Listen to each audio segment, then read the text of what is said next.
this was a sacred, holy, commissioned word.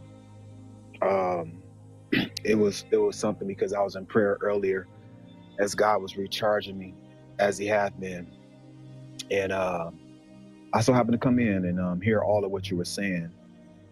It was such a meaty word. The Bible talks about milk, but then it talks about strong meat for the mature. And I believe this is a very mature word for believers who understand the power of God. As I was meditating earlier today on those who have a form of godliness but deny the power thereof. Come on. These are the type of words that produce or should produce in a believer godliness. What it really means to understand discipline, and that's carrying the cross that Jesus has given us. You know, Peter said, those who have suffered in the flesh have ceased from sin.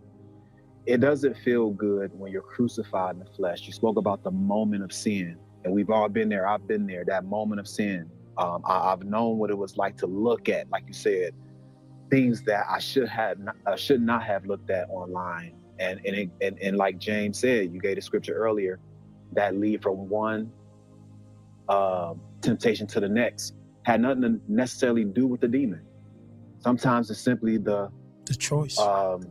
The choice that we make instead of disciplining ourselves.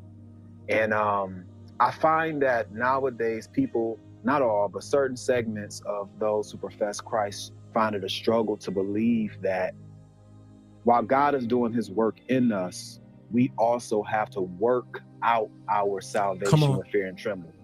And working out requires discipline. When we think about athletes, Paul gave the example of athletes that would discipline their body to run a course or to fight or to go to war. So in the same way as believers, we must condition ourselves, because when you're working out, you got to warm up. You got to condition yourself. Then when you're working out, you feel a pain, but no pain, no gain. But then there becomes this flow where you get used